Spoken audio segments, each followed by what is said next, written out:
Hello नमस्कार। तो छत्तीसगढ़ संपूर्ण अध्ययन, जैसा कि आप देख रहे हैं, छत्तीसगढ़ संपूर्ण अध्ययन CGPSC, CG Vyapam, CG police, इन सभी परीक्षाओं के प्री और मेंस की दृष्टि से ये वीडियो बनाया जा रहा है। छत्तीसगढ़ का संपूर्ण अध्ययन, छत्तीसगढ़ के संपूर्ण अध्ययन में सबसे पहले हम जनजातियों पर और जनजातियों के जो विशेषताएं हैं, उनके रहन सहन हैं, उनकी जो भी परंपराएं हैं, उन सभी पर, संवैधानिक व्यवस्थाओं पर नज़र डालेंगे। जनजाति विकास इतिहास कार्यक्रमों और नीतियों को देखते हैं। सबसे पहले तो ब्रिटिश काल से ही जनजातीय विकास का इतिहास प्रारंभ हो गया था। भले ही वह अंग्रेज़ों के स्वार्थ से संचालित था। यह सर्वविदित है कि जनजातियां सुदूर वनों एवं पहाड़ों में निवास करती हैं। परिणामस्वरूप इनकी जीवन पद्धति भी स्वतंत्र होती है। जीवन पद्धति जंगल पर आश्रित होने के कारण वे जल, जंगल, जमीन को अपना पैतृक अधिकार मानते हैं। ब्रिटिश शासन काल में विभिन्न जनजातियों के संपर्क स्थापित करने के लिए 19वीं सदी के पूर्वार्ध में अंग्रेजों ने ईसाई संगठनों एवं क्षेत्रीय स्तर के राजाओं एवं जमींदारों की मदद ली। अंग्रेजों का उद्देश्य जंगलों को बेशकीमती लकड़ियां वहां से प्राप्त करना। उनकी चिंता थी कि लकड़ियों के दोहन करने से जनजातियों का विरोध न हो। इसी बात ने उन्हें जनजातियों से संपर्क करने पर मजबूर किया, जबकि स्वतंत्रता आंदोलन के सूत्रधारों ने जनजातियों के प्रति भावनात्मक सहानुभूति प्रकट की थी। तो ये जो इस तरह की जो बातें हैं वो कथन बेस्ड क्वेश्चन बना सकते हैं, जो कि अभी के परीक्षा की दृष्टि से अभी के पैटर्न ऐसे ही बन रहे हैं। तो चलिए देखते हैं स्वतंत्रता के पहले जनजातियों के विकास को। जैसा कि हम ऊपर देख चुके हैं कि अंग्रेज़ों को जंगलों से बेशकीमती लकड़ियां प्राप्त करना था और इसका विरोध जनजातियों द्वारा किया जा रहा था। अंग्रेज शासकों ने जनजातीय क्षेत्रों में बाह्य लोगों के प्रवेश को प्रतिबंधित कर दिया, जबकि ईसाई संगठनों, जमींदारों एवं वन ठेकेदारों को प्रवेश की अनुमति प्राप्त थी।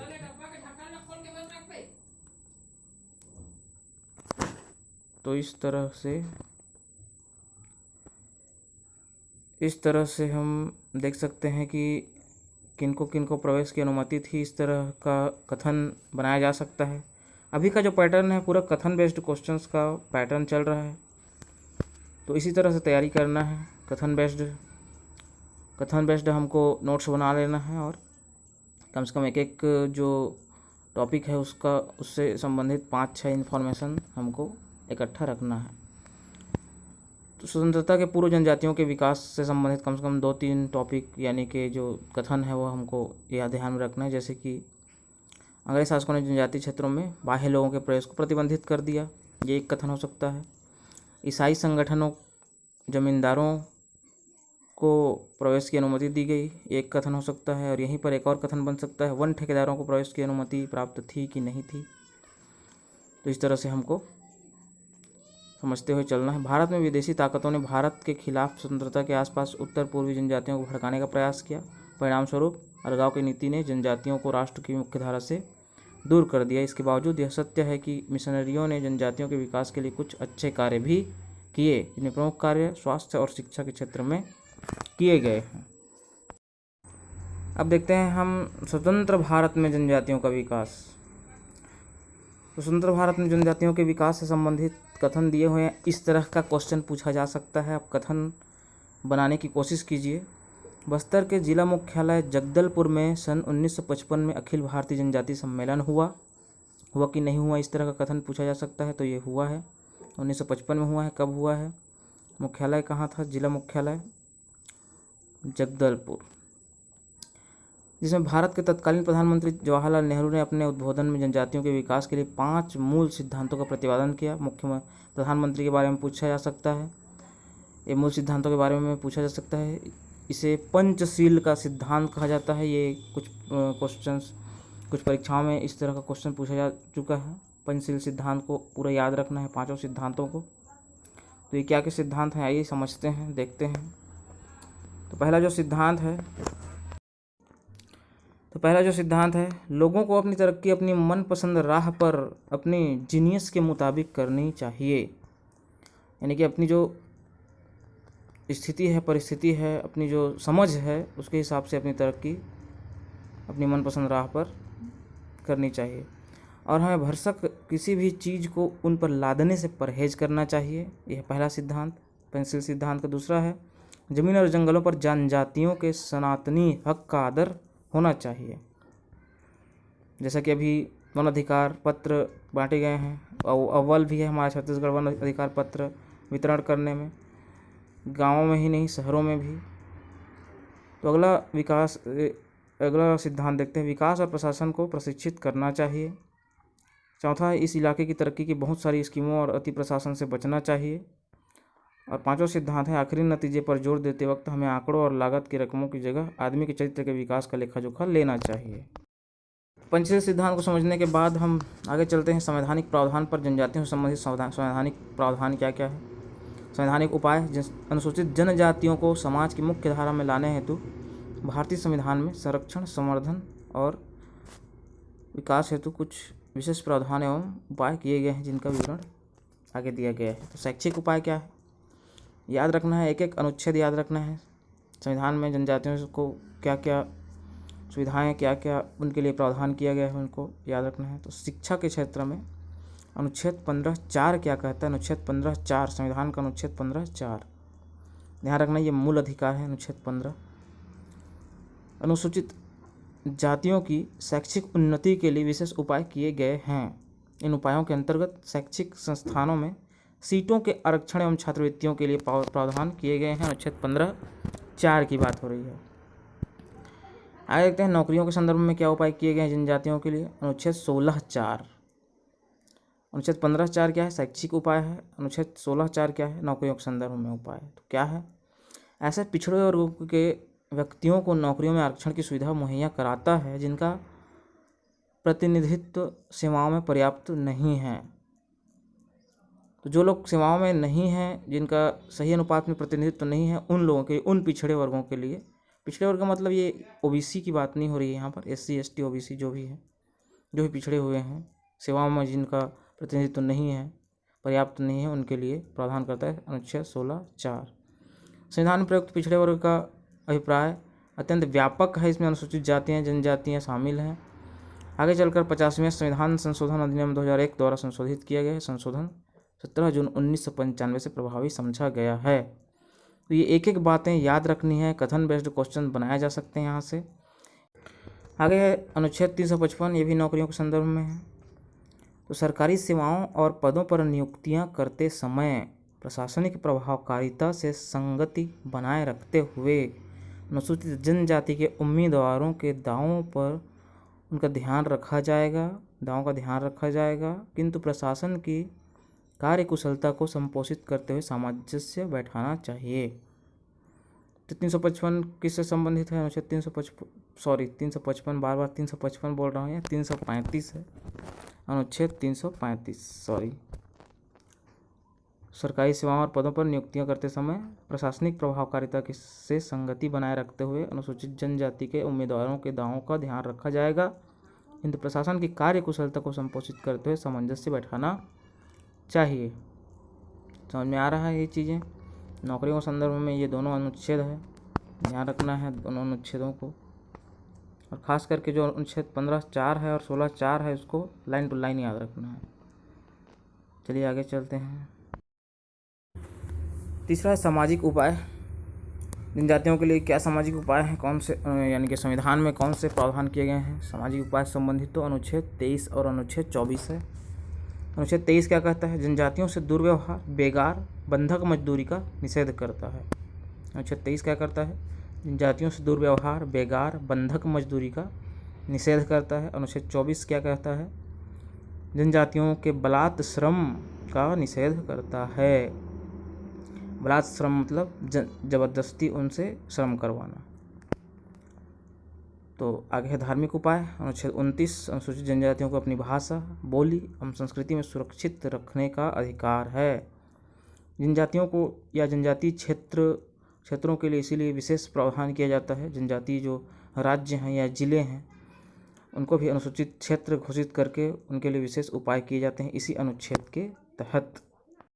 अगला है राज्य के नीति निर्देशक सिद्धांत। राज्य के नीति निर्देशक सिद्धांत, डायरेक्टिव प्रिंसिपल ऑफ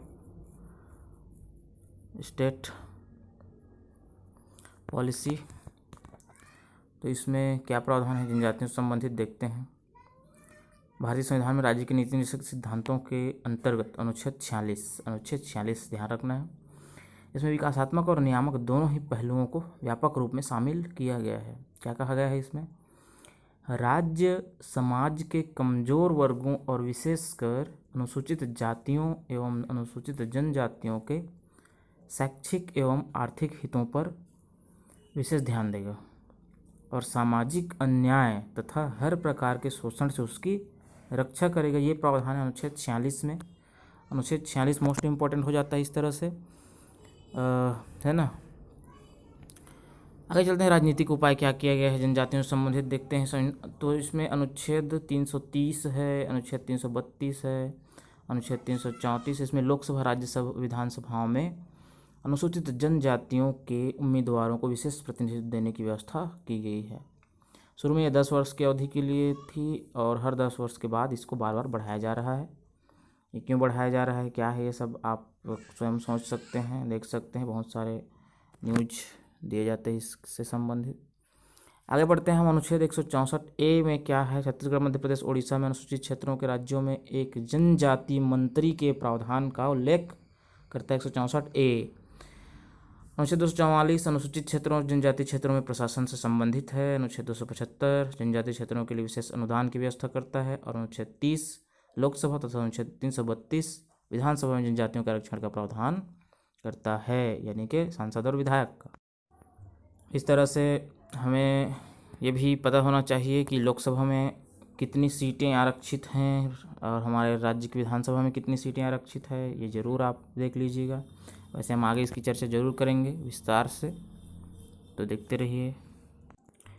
राजनीतिक उपाय के बाद हम देखते हैं आर्थिक उपाय। संविधान में यह प्रावधान किया गया है कि राज्य अनुसूचित जनजातियों के आर्थिक हितों का विशेष ध्यान रखेगा।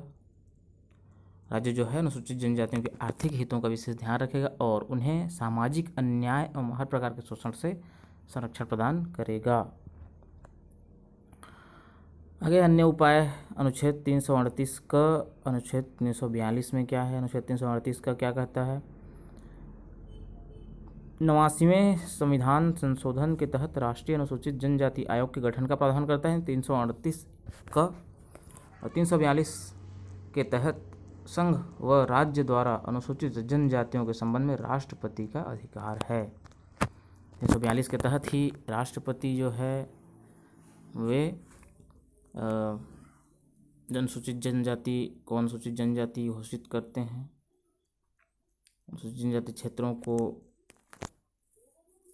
उनको अनुसूचित क्षेत्र घोषित करने का अधिकार भी है राष्ट्रपति के पास। उसी तरह का अधिकार राज्यपाल के पास भी है। अब चूँकि अभी एकदम ज्वलंत मुद्दा बना हुआ था कि जो राज्य हैं, राज्यों को भी पिछड़ा वर्ग से संबंधित था, वो पिछड़ा वर्ग को घोषित करने का, किसी भी जाति को पिछड़ा वर्ग में शामिल करने का अधिकार राज्यों को दिया गया है, तो उनको भी हमको लेते हुए चलना है। करंट से हमको इन सबको कनेक्ट करते हुए देखना है, क्योंकि जो कथन बेस्ड क्वेश्चन होते हैं वो उसी तरह होते हैं। करंट से भी कुछ चीज़ें शामिल किया जाता है और स्टैटिक से भी, तो इस तरह से डील करना है। चलिए आगे बढ़ते हैं। अब हम देखते हैं अनुसूचित जनजाति विकास प्राधिकरणों के बारे में, कहाँ कहाँ क्या क्या है। छत्तीसगढ़ राज्य के गठन के पश्चात राज्य शासन द्वारा यह महसूस किया गया कि राज्य के आदिवासी अंचलों के जनसंख्या बाहुल्य वाले क्षेत्रों के सर्वांगीण विकास के लिए विकास प्राधिकरण का गठन किया जाए। तो क्यों किया जाता है विकास प्राधिकरण का गठन, समझ में आ गया। जनसंख्या बाहुल्य, आदिवासी जो जनसंख्या बाहुल्य क्षेत्र हैं उनके सर्वांगीण विकास के लिए। उद्देश्य क्या है, ध्यान रखना है। इस तरह का क्वेश्चन देखिए आप, जो कथन बेस्ड क्वेश्चन है, कथन 1 2 3 4 और फिर कूट दिया जाता है, 1 और 2 सही है, 1 और 3 सही है, इनमें से कोई नहीं, सभी सही है। तो इस तरह के क्वेश्चन बनते हैं और इस तरह के क्वेश्चन के लिए इस तरह के जो कथन होते हैं उसको हमको समझ लेना है। याद भले ही ना रहे लेकिन समझ के हमको कम से कम 2-3-4 कथन एक एक टॉपिक से संबंधित हमको याद रखना ही होगा। चलिए उद्देश्य देखते हैं। तो उद्देश्य संबंधित क्वेश्चंस बन सकते हैं। विकास प्राधिकरण के उद्देश्य, इन प्राधिकरणों का गठन बहुउद्देशीय है। सबसे पहली बात तो ये बहुउद्देशीय है।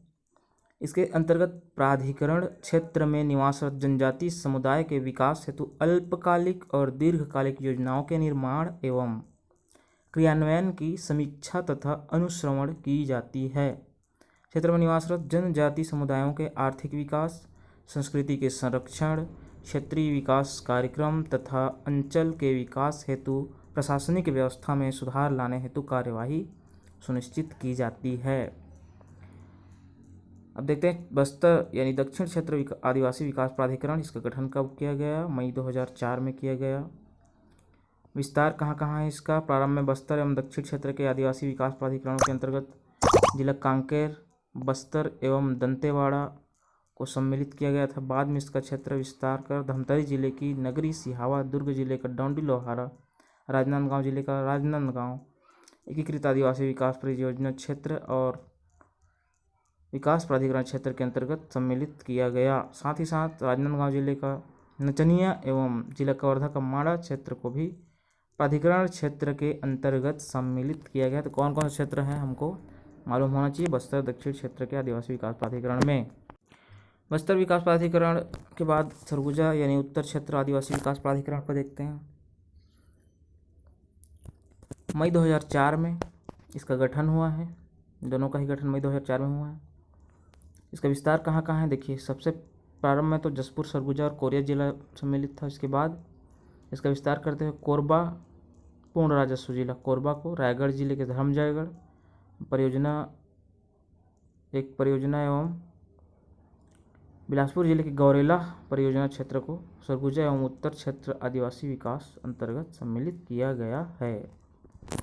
तो देखिए बिलासपुर जिले के गौरेला परियोजना क्षेत्र को, तो अब तो गौरेला, पेंड्रा, मरवाही एक नया जिला बन गया। तो ये जो पूरा जिला है, ये पूरा जिला ही शामिल है सरगुजा उत्तर क्षेत्र आदिवासी विकास प्राधिकरण में। अभी वर्तमान में मध्य क्षेत्र के लिए भी जो है विकास प्राधिकरण बनाया गया है, तो उसके बारे में भी याद रखना।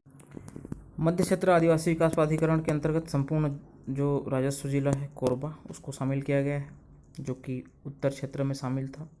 इसके अतिरिक्त गरियाबंद, धमतरी, महासमुंद, बलौदाबाजार, भाटापारा, बालोद, राजनांदगांव, कबीरधाम, मुंगेली, बिलासपुर, रायगढ़ एवं जांजगीर चांपा के आदिवासी उपयोजना क्षेत्र में सम्मिलित क्षेत्र को भी इसमें शामिल किया गया है।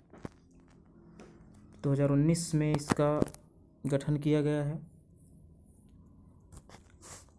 2019 में इसका गठन किया गया है और इसका जो मुख्यालय है वो है रायपुर में। तो इसको भी ध्यान रखना है। चलिए देखते हैं विशेष संस्थाओं को।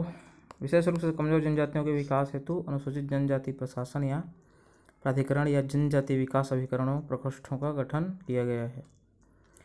निम्नलिखित संस्थाएं प्रकोष्ठों अभिकरणों के द्वारा समय समय पर भारत शासन के द्वारा स्वीकार्य विकास एवं कल्याणकारी योजनाओं का संचालन छत्तीसगढ़ सरकार के द्वारा किया जाता है। छत्तीसगढ़ शासन के द्वारा भुंजिया और पंडो जनजाति को विशेष रूप से पिछड़ी जनजाति के रूप में मान्यता दी गई है।